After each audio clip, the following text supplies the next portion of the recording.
Everyday life and women in America. Listen. Beyond the clamor of battlefields, the pronouncements from pulpits and podiums, the grand, sweeping narratives of men who wrote themselves into the center of history, there is another sound, a current that runs deeper, quieter, and more persistent than any river. It is a whisper, a collective murmur that is carried through the centuries, rising from the kitchens and the fields, the factories and the nurseries, the parlors and the protest lines. It is the story of America, told through the hands, the hearts, and the enduring spirits of its women. This is the chronicle of their everyday lives, a tapestry woven not from the threads of conquest, but from the sinew of survival, the silk of unspoken dreams, and the coarse, resilient yarn of ceaseless labor. A story that begins in the stark, unyielding wilderness of a continent that was, to European eyes, a new world, a blank slate upon which to project their ambitions and their fears. In the colonial dawn, huddled in settlements that were fragile islands in a vast and often hostile sea of nature, a woman's life was a universe defined by the hearth, her existence a bulwark against chaos. She was the anchor of the colonial family, the silent, indispensable engine of the domestic economy. Imagine a woman named Hannah, rising before the sun has even thought to touch the horizon, her first breath a cloud of white in the frigid air of a New England cabin. Her world is not one of ideas or politics, but of immediate, tangible necessities. Her hands, already chapped from lye soap and harsh winters, are her primary tools, and they speak a language of profound competence. They know the precise weight of flour needed for the day's bread, the feel of a feverish child's brow, the rhythm of the butter churn that transforms sour cream into a precious pat of gold, the steady pull and release of the spinning wheel that turns raw fleece into the thread that will become her family's clothing. Her life is a sensory almanac of duty, the sharp, clean scent of herbs drying from the rafters, a fragrant insurance against the coming winter's ailments, the earthy perfume of the kitchen garden where she coaxes life from the stony soil, a small kingdom of squash, beans, and medicinal plants that she rules with meticulous care, the constant, low hum of the spinning wheel or the clack of the loom, a soundtrack to her private thoughts, her prayers, her worries about the croup that took the neighbor's boy. Her body itself is a site of production, a vessel for the new life desperately needed to populate this vast, demanding land. Yet each pregnancy and childbirth is a perilous journey, a gamble with death that she is expected to take with pious fortitude. In the eyes of her community and her God, her worth is measured in her piety, her industriousness, her obedience to her husband, and the quiet, efficient running of a household that is, in truth, a miniature factory, a hospital, a school, and a sanctuary, all in one. These were the foundational whispers of the 17th and early 18th centuries, the lives of women like Hannah painted in the sober, practical shades of homespun and wood smoke, their contributions as fundamental and as overlooked as the very air they breathed. But this narrative is incomplete without acknowledging the other women whose lives were intertwined with this colonial project. There was the indentured servant, perhaps an Irish or English girl named Bridget, who traded years of her life and labor for passage to a land that promised opportunity, but often delivered only a different form of bondage. Her days spent in another woman's kitchen, her dreams of a husband and a farm of her own, a distant, flickering candle against the harsh reality of her servitude. And then there was the African woman, Torn from her homeland and thrust into the brutal machinery of slavery, her name erased, her family shattered, her body and her labor the property of another. For her, the colonial world was not a place of opportunity, but a prison of unimaginable cruelty, and her whispers were of a different kind entirely. Songs of sorrow and resilience sung in the tobacco fields, stories of a lost home told to her children in secret, acts of quiet defiance that preserved a kernel of her humanity against a system designed to extinguish it. Further still, on the periphery of this encroaching European world, was the Native American woman, whose existence was a testament to a different way of being. In many of her societies, she was not a dependent, but a vital center of her community, her lineage often determining clan identity, her knowledge of agriculture the very key to her people's survival. Her world was one of deep connection to the land, a spiritual and practical, understanding that the colonists, with their fences and deeds, could never comprehend.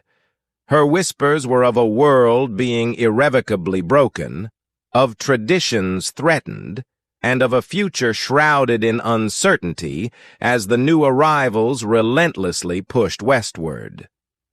As the 18th century matured, the scattered whispers of discontent against British rule began to coalesce into a rising murmur of revolution, and the role of women, though still largely confined to the domestic sphere, began to shift and take on a new political significance. The home, once a private realm, became a public stage for patriotic defiance.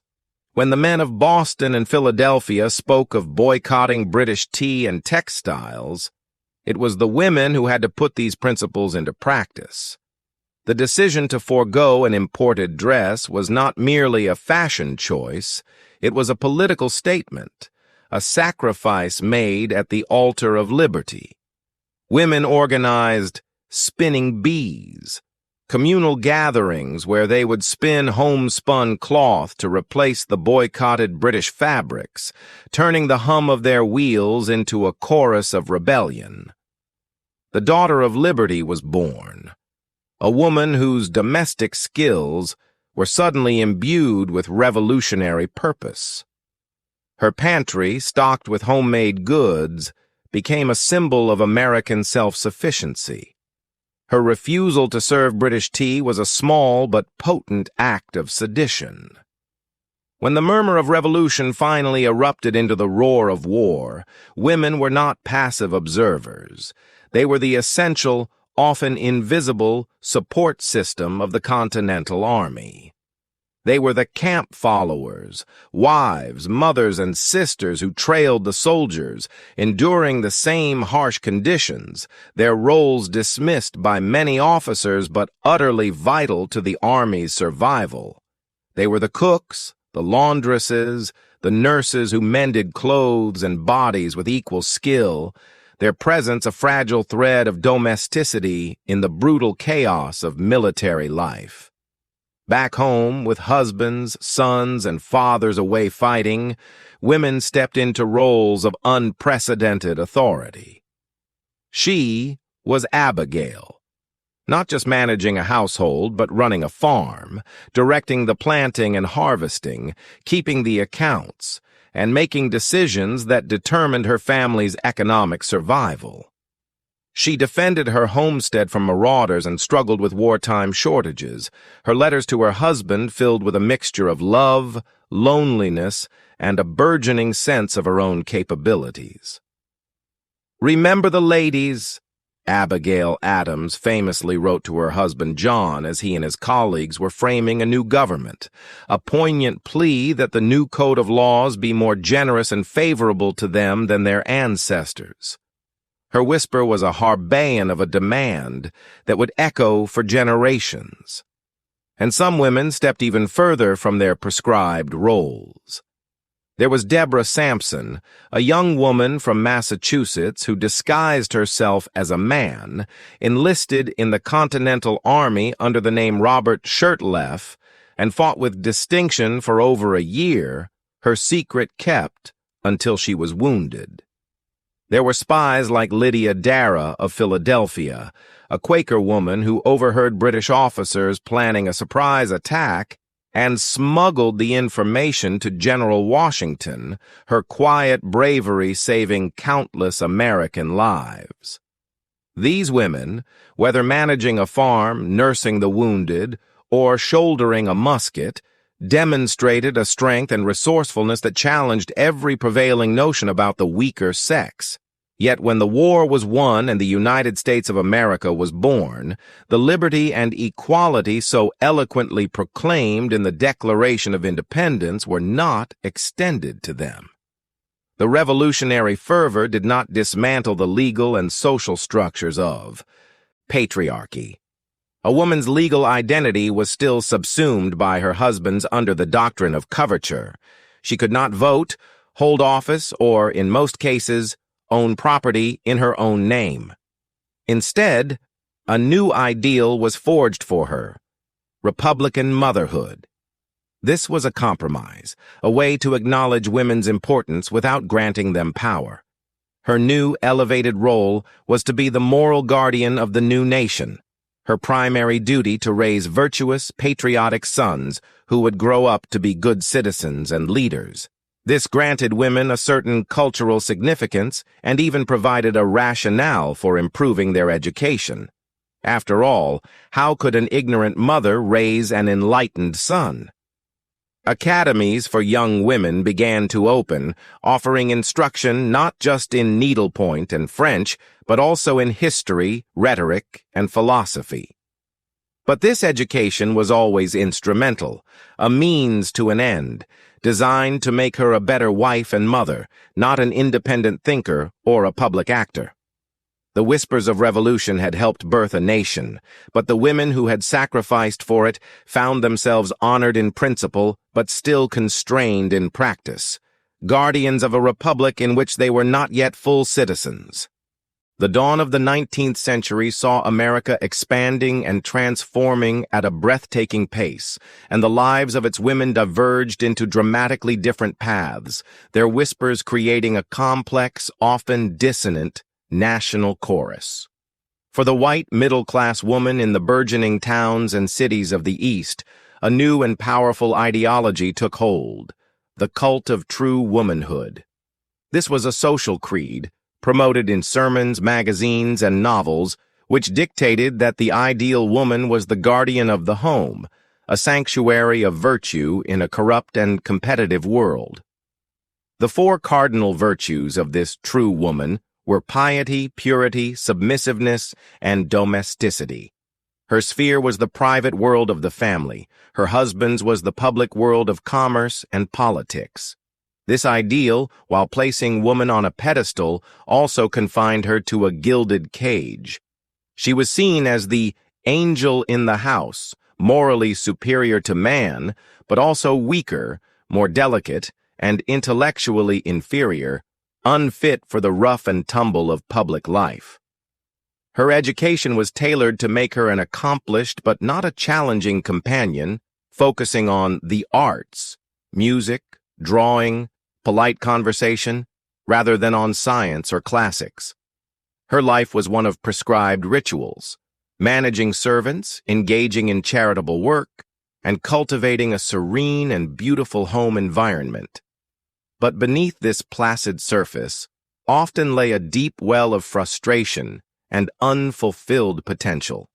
The very delicacy that was so prized could manifest as a host of nervous ailments, the vapors, neurasthenia, for which doctors often prescribed the rest cure, a stultifying regimen of forced inactivity that only deepened the malaise. Her whisper was one of quiet desperation, a yearning for purpose beyond the parlor, a feeling of being an ornament rather than a participant in her own life.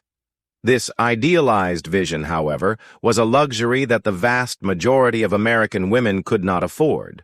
On the great westward trails, the pioneer woman's reality was a brutal refutation of the true woman ideal.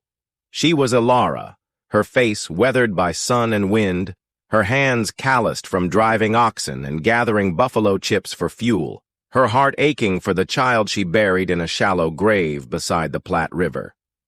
The prairie was no sanctuary. It was a vast, unforgiving landscape that demanded a resilience and physical strength that would have shocked her corseted sisters in the East. She learned to load a rifle, build a sod house, and fight off the profound loneliness of the plains. In the raw, new communities of the West, the strict separation of spheres blurred out of sheer necessity. Women were partners in the truest sense, their labor essential to the survival and success of the family enterprise. They created communities out of nothing, establishing the first schools, churches, and social networks, their whispers a testament to human fortitude in the face of immense hardship. It was in these Western territories, where women had so clearly proven their mettle, that the first victories for suffrage would be won later in the century, a direct result of their foundational role in building that society. Meanwhile, back in the industrializing East, another group of women was forging a new path, driven by economic necessity. They were the mill girls of Lowell, Massachusetts, young unmarried women drawn from the farms of New England to work in the textile factories that were the engines of America's Industrial Revolution. For these women, the factory offered a radical, unprecedented opportunity, a chance to earn their own wages, to live independently in company-owned boarding houses, and to experience a world beyond the confines of their family farms. It was a taste of economic freedom, and it was intoxicating. They formed close bonds with one another, created their own social institutions, attended lectures, and even published their own literary magazine, The Lowell Offering. Their minds, hungry for knowledge, were awakening to a wider world of ideas. But this liberation came at a steep price. The work was grueling, the hours long, 12 to 13 hours a day, 6 days a week, and the environment was deafening and dangerous, the air thick with cotton fibers that settled in their lungs. As factory owners cut wages and increased the pace of work, these women, who had learned the power of collective action, began to organize. They staged turnouts or strikes to protest their conditions, their whispers of literary ambition transforming into organized shouts for workers' rights. They were among the very first to articulate the struggles of the industrial, working class in America, their fight for dignity in the workplace a precursor to the great labor movements to come. But the chorus of 19th century womanhood is a lie if it does not center the most brutal and discordant of all American experiences, that of the enslaved woman. For her there was no cult of true womanhood, no private sphere, no protection. Her life was a relentless negation of the very concept of humanity as understood by the society that enslaved her. She was Belle, working from sunup to sundown in the cotton or rice fields, her body subjected to the lash and the grueling labor that fueled the Southern economy. Her status as property superseded her identity as a woman, a wife, or a mother. The institution of slavery systematically destroyed the black family, as husbands, wives, and children could be sold away from each other at any moment, on the whim of a master. The enslaved woman's body was not her own. It was subject to the sexual violence of white masters and overseers, a tool for producing more enslaved laborers, a constant source of terror and trauma. And yet, within this hellish existence, she forged a culture of profound resistance. Her whispers were acts of incredible courage. She passed down African traditions and stories to her children, preserving a heritage that the slave system sought to erase. She created intricate kinship networks, where aunts and uncles stepped in to care for children whose parents had been sold away. She sang spirituals in the fields that were both expressions of profound faith and coded maps to freedom. She sometimes practiced forms of resistance like feigning illness, breaking tools, or, in the most desperate and courageous act of all, running away, risking everything for a chance at freedom. Figures like Harriet Tubman, the Moses of her people, who escaped slavery and then returned to the South 19 times to lead hundreds more to freedom on the Underground Railroad, represent the pinnacle of this defiant spirit. The enslaved woman's experience also cast a dark shadow over the life of the white plantation mistress. While the mistress occupied the apex of Southern society, she too was trapped within the patriarchal system, her life governed by a rigid code of honor and dependence. She was expected to be a model of grace and piety while overseeing a household built on human suffering. She often had to turn a blind eye to her husband's sexual exploitation of enslaved women, a constant, humiliating reminder of her own powerlessness. Her position was one of deep moral compromise, and her humanity was often corroded by the poison of slave ownership, making her both a victim and a perpetrator in a deeply sick system. It was out of this cauldron of social and moral ferment that two of the most powerful reform movements of the 19th century were born: abolitionism and women's rights. The two were deeply intertwined from the beginning. Women, drawn to the anti-slavery movement out of moral and religious conviction, found their own voices in the struggle for the freedom of others. When they tried to speak out against slavery, they were often condemned for stepping outside their proper sphere. Figures like the Grimke sisters, Sarah and Angelina, daughters of a South Carolina slaveholder, became powerful abolitionist speakers, and in defending their right to speak publicly against slavery, they were forced to also defend their rights as women. They began to see the parallels between the legal subjugation of enslaved people and their own lack of rights under coverture. This realization culminated in a pivotal moment in 1848. In Seneca Falls, New York, a small group of women, including Elizabeth Cady Stanton and Lucretia Mott, organized the first women's rights convention in history. There, they drafted the Declaration of Sentiments, a brilliant and radical document that modeled itself on the Declaration of Independence. It listed the long train of abuses and usurpations that men had inflicted upon women, including the denial of the right to vote, to own property, to get an education, and to have a voice in the laws that governed them. The most controversial demand was for suffrage, the right to vote, a resolution that passed by a narrow margin. The Seneca Falls Convention marked the official birth of the organized women's suffrage movement in the United States. The whispers for equality had now become a clear, articulate, and revolutionary demand. The national crisis of the Civil War acted as a powerful and violent catalyst, shattering old certainties and accelerating social change in ways no one could have predicted. As the nation split apart, women on both sides were thrust into the heart of the conflict, their lives irrevocably altered. They stepped out of the domestic sphere and onto the stage of national history with a newfound urgency and purpose.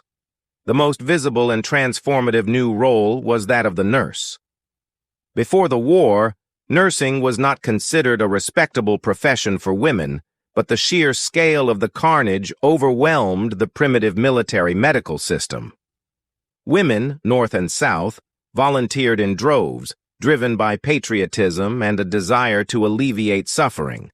They were figures like Dorothea Dix, who became the Union's superintendent of army nurses, and the legendary Clara Barton, the angel of the battlefield, who brought supplies and care directly to the front lines, her courage and compassion becoming a national inspiration. They faced horrific conditions, battled disease, and defied the prejudice of male surgeons to bring comfort and care to the wounded and dying. In doing so, they not only saved thousands of lives, but also professionalized the field of nursing, creating a new avenue of employment and respect for women after the war. Beyond nursing, women served the war effort in countless other ways. They became spies, using their social positions, and the fact they were often underestimated to gather intelligence. They ran vast fundraising operations, the sanitary fairs, which raised millions of dollars for medical supplies and soldiers' aid. And once again, as in the Revolution, they took over the management of farms, plantations, and businesses, proving their competence in what had been considered the male domain of commerce and agriculture. The war forced women to be resourceful, independent, and resilient, and these were lessons they would not forget when peace returned. In the aftermath of the war, during the turbulent period of Reconstruction, the women's rights movement faced a critical and painful crossroads. The passage of the 14th and 15th Amendments to the Constitution extended citizenship and the right to vote to African American men. But for the first time, the word male was explicitly inserted into the Constitution in connection with voting rights. This was a bitter blow to the suffragists who had fought for abolition, believing that their cause was intertwined with the cause of racial justice. The movement split over the issue. Some, like Lucy Stone, supported the amendments as a necessary step forward for racial equality, believing women's turn would come later. Others, led by Elizabeth Cady Stanton and Susan B. Anthony, were outraged by what they saw as a betrayal and argued that women's suffrage should not be postponed. This great schism would divide the movement for decades, but the fight for the vote continued with renewed passion. The Whispers for Suffrage, born at Seneca Falls, now became a determined, organized, multi-generational struggle, a long and arduous marathon that would stretch across the Gilded Age and into the 20th century. This new era, from the 1870s to the turn of the century, was a time of immense contrasts, of robber barons and staggering poverty, of glittering mansions and crowded tenements, and for women, it was a time of new challenges and new identities. The new woman emerged, a figure who was more educated, more independent, and more visible in public life than any of her predecessors. She was the Gibson girl, the idealized image of the age, depicted in illustrations as tall, athletic, and confident, equally at home on a bicycle or in a drawing room. She went to the newly established women's colleges like Vassar and Smith, where she received a rigorous academic education. She entered the workforce in growing numbers, not just as a domestic servant or factory worker, but as a typist, a telephone operator, a salesgirl in the new department stores, white-collar jobs that offered a degree of respectability and independence. This era also saw a massive wave of immigration from Southern and Eastern Europe, and the immigrant woman's experience was another crucial thread in the American tapestry. She was Rebecca, a Jewish teenager fleeing the pogroms of Russia, or Maria, an Italian woman whose husband had gone ahead to find work. They arrived at Ellis Island, often with little more than the clothes on their backs and a fierce hope for a better life. They settled in crowded urban tenements where life was a constant struggle against poverty, filth, and disease. The immigrant woman was the anchor of her family and her community. She worked in sweatshops for pitiful wages, took in boarders, and stretched every penny to feed her family. But she also recreated the culture of her homeland in these new, bewildering cities, building vibrant communities with their own shops, newspapers, and places of worship. Her whisper was one of resilience and adaptation, the sound of a new, multicultural America being born in the crucible of the inner city. It was in these same cities that another kind of new woman was making her mark, the social reformer. Moved by a sense of moral purpose, often fueled by the social gospel movement, educated, middle-class women began to tackle the immense social problems created by industrialization and urbanization. The most famous of these was Jane Addams, who founded Hull House in Chicago, a settlement house that provided services like child care, education, and health care to her immigrant neighbors.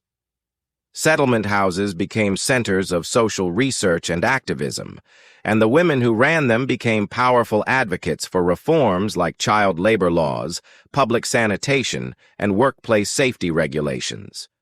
Women were also at the forefront of the powerful temperance movement, which sought to combat the devastating effects of alcoholism on families. The Women's Christian Temperance Union, WCTU, led by the formidable Frances Willard, became one of the largest and most influential women's organizations in the country, training a generation of women in the arts of organizing, public speaking, and political lobbying. And while many white women were focused on suffrage and reform, black women were fighting a battle on multiple fronts against racism, sexism, and economic exploitation.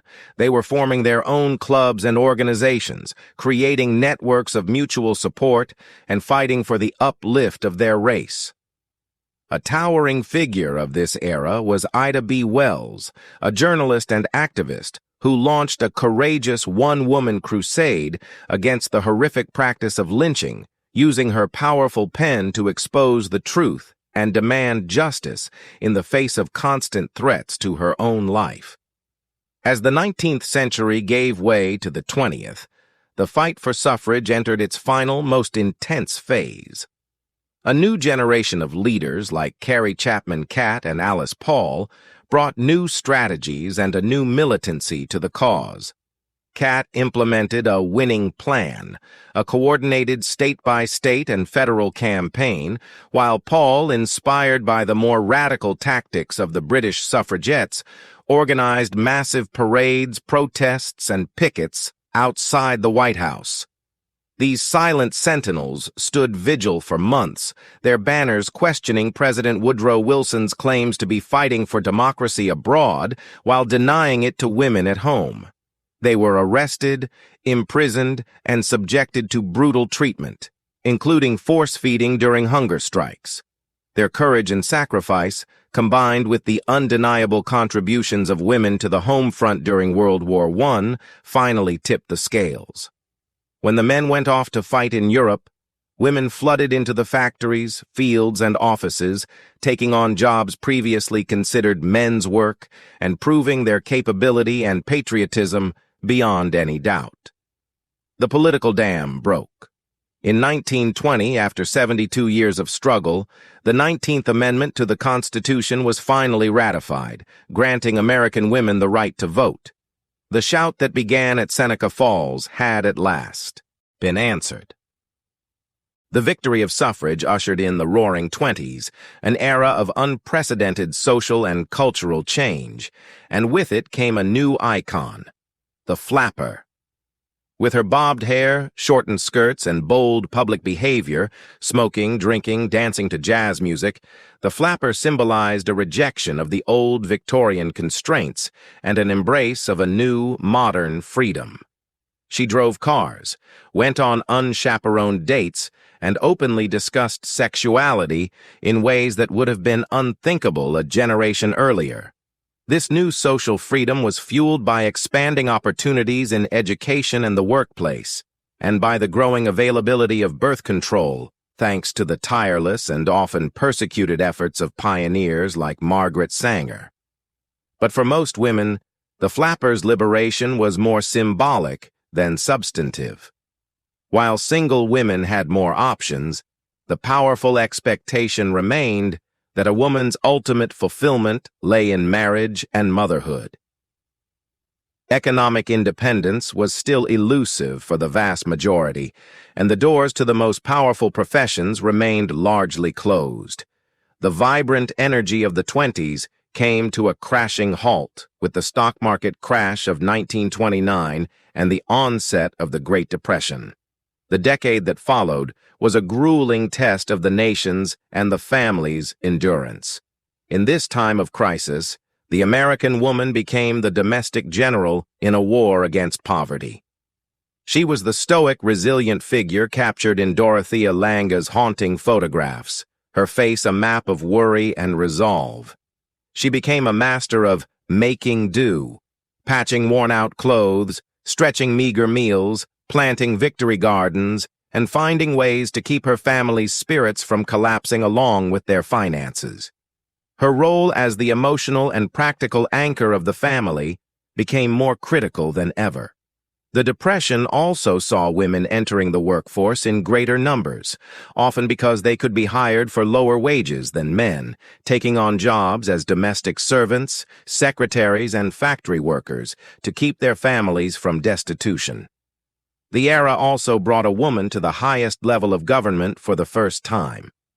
Frances Perkins, appointed by President Franklin D. Roosevelt as his Secretary of Labor, became the first female cabinet member in U.S. history, a brilliant and dedicated public servant who was a key architect of the New Deal, helping to craft landmark legislation like the Social Security Act. Her presence was a powerful symbol of women's growing, though still limited, role in public life. The nation had barely recovered from the Depression when it was plunged into another global conflict, World War II. This war would catalyze the most dramatic shift in women's roles in American history. As millions of men enlisted in the armed forces, the country faced a massive labor shortage, and the government turned to women to fill the gap. A powerful propaganda campaign was launched, centered on the iconic image of Rosie the Riveter, a strong, competent woman in overalls and a bandana, flexing her bicep with the slogan, "We can do it." And they did. Millions of women poured into the defense industry, learning to weld, to operate heavy machinery, to build the planes, ships, and munitions that would win the war. They proved they could do a man's work with skill and dedication, and in doing so, they shattered long-held stereotypes about female capability. Women also served in the military itself in unprecedented numbers, joining the Women's Army Corps WACs, the Navy's Waves, and other auxiliary units, serving as nurses, pilots, mechanics, and administrative staff, freeing up men for combat roles. This wartime experience was profoundly transformative. It gave women a new sense of economic independence, personal confidence, and a taste of a world beyond the domestic sphere. The whispers of the past, of the pioneer woman's grit, the mill girl's ambition, the suffragist's determination, all seemed to culminate in Rosie's confident assertion of competence. But when the war ended and the soldiers returned home, the message from society changed abruptly. Rosie was thanked for her service and handed a pink slip. A massive cultural and economic push ensued to return women to the home, to make way for the returning GIs in the workforce, and to reestablish a sense of pre-war normalcy. This led directly to the cultural climate of the 1950s, an era defined by conformity, prosperity, and the ideal of the suburban nuclear family. The new American dream was a house with a white picket fence, a station wagon in the driveway, and a smiling, stay-at-home mother who found her complete fulfillment in caring for her husband and children. This ideal was relentlessly promoted on television, in magazines, and in advertising, creating a powerful image of domestic bliss. And for many women who had lived through the privations of the Depression and the anxieties of war, the security and comfort of this life were genuinely appealing. But beneath the placid, prosperous surface of suburban life, a different kind of whisper began to stir once again. It was a whisper of deep, unnamed dissatisfaction. Women who had built bombers and managed factory floors now found themselves isolated in suburban homes, their days filled with childcare and housework, their minds and talents often underutilized. They had an education, they had tasted independence, and yet they were told that their only ambition should be a cleaner house and a happier husband. This simmering discontent, this sense of a life unlived, was what author Betty Friedan would later famously call the problem that has no name. Her groundbreaking 1963 book, The Feminine Mystique, gave a voice to this widespread but unspoken unhappiness, articulating the frustrations of a generation of women and acting as a spark that would ignite a new revolution. That revolution was the second-wave feminist movement of the 1960s and 1970s. It was a movement that went beyond the fight for political rights and delved into the very fabric of society, questioning every aspect of gender roles, from the workplace to the bedroom. The slogan, "The personal is political," captured the essence of this new wave, arguing that issues like housework, childcare, sexuality, and domestic violence were not private troubles, but systemic political issues that required collective action. The movement was diverse and sometimes fractious, but its impact was profound. Women organized consciousness-raising groups to share their personal experiences and realize their problems were not individual failings, but shared injustices. They marched for equal pay, for access to safe and legal abortion, and for an end to discrimination in every sphere of life. The National Organization for Women, NOW, was founded in 1966 to fight for women's rights through legal and political action. The movement won a series of landmark victories that fundamentally reshaped American society. The Equal Pay Act of 1963, Title IX of the Education Amendments of 1972, which banned sex discrimination in federally funded education programs and revolutionized women's sports, and the landmark 1973 Supreme Court decision in Roe v. Wade, which affirmed a woman's constitutional right to abortion, were all products of this intense period of activism. Doors that had been locked for centuries began to open. Women entered law schools, medical schools, and business schools in record numbers. They became astronauts, news anchors, and CEOs. This period of intense change ran parallel to and was deeply influenced by the civil rights movement. Black women were central figures in both struggles, fighting a two-front war against racism and sexism. They often felt marginalized within the mainstream feminist movement, which they criticized for focusing primarily on the concerns of white, middle-class women. They developed their own womanist theories and organizations, emphasizing the interconnectedness of race, class, and gender in their experience of oppression. The voices of women like Fannie Lou Hamer, Shirley Chisholm, and Angela Davis were powerful and essential, challenging both white supremacy and male chauvinism, and demanding a more inclusive vision of liberation.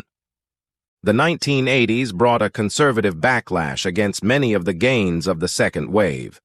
The fight to ratify the Equal Rights Amendment, ERA, which would have enshrined gender equality in the Constitution, ultimately failed. A powerful anti-feminist movement, led by figures like Phyllis Schlafly, argued that feminism was a threat to the family and traditional values. Yet the changes that had been set in motion could not be reversed. Women continued to make inroads in politics and the professions. In 1981, Sandra Day O'Connor was appointed as the first female Supreme Court justice. In 1984, Geraldine Ferraro became the first woman to be nominated for vice president by a major party. The supermom emerged as a new, often stressful cultural ideal, a woman who was expected to excel in a high-powered career while also being a perfect mother and maintaining a beautiful home, a testament to her new opportunities but also a new, impossibly demanding set of expectations. The 1990s saw the rise of third-wave feminism, a new generation of activists who had grown up with the gains of the second wave and were now grappling with a new set of issues. The third wave was more inclusive, embracing intersectionality. The idea that gender intersects with race, class, sexual orientation, and other identities to create unique experiences of oppression and privilege. They challenged the idea of a single, monolithic, female experience and celebrated diversity and individual expression. The 1991 confirmation hearings for Supreme Court Justice Clarence Thomas, during which law professor Anita Hill testified about the sexual harassment she had endured, brought the issue of harassment in the workplace into the national spotlight in a raw and powerful way, galvanizing a new generation of women to political action. The turn of the 21st century brought with it a new tool that would once again revolutionize women's ability to connect, organize, and make their voices heard: the Internet. Social media created a global platform for feminist discourse and activism. The whispers could now become a digital roar, capable of circling the globe in an instant. Hashtag movements like #MeToo, which began as a grassroots effort by activist Tarana Burke years earlier, exploded into a global phenomenon in 2017, empowering millions of women to share their stories of sexual assault and harassment. It exposed the systemic nature of abuse in powerful institutions from Hollywood to Washington and forced a long-overdue public reckoning. Today, the story of the American woman is more complex and multifaceted than ever before. She is a soldier on the front lines, a scientist developing life-saving vaccines, an entrepreneur building a business from the ground up, an artist creating new visions of the world, and an activist fighting for climate justice and racial equality. In 2020, a century after the 19th Amendment was ratified, Kamala Harris was elected as the first female, first Black, and first South Asian Vice President of the United States, a historic milestone that was the culmination of generations of struggle. Yet, old battles continue. The fight for equal pay is not over. The struggle over reproductive rights remains as contentious as ever. The challenge of balancing work, family, and personal fulfillment is a constant negotiation. The whispers of the past have not faded. They have become part of the very DNA of the modern American woman. The quiet resilience of the colonial goodwife, the fierce determination of the pioneer, the revolutionary ambition of the factory girl, the unshakable courage of the enslaved woman, the righteous anger of the suffragist, the can-do spirit of Rosie the Riveter, and the world-changing vision of the second-wave feminist, all of these legacies are woven into the fabric of her being. Her story is the story of America itself, a continuous, evolving, and often painful struggle for a more perfect union, for a fuller definition of freedom, for a more just and equitable society. The whispers have grown into a vast and powerful symphony, a chorus of millions of voices, each with its own unique history, its own struggles, and its own triumphs. It is a symphony that is still being composed, a story that is still being written, a future that is still being forged, one powerful, determined, and resonant voice at a time. Listen, can you hear them now? They are all around you.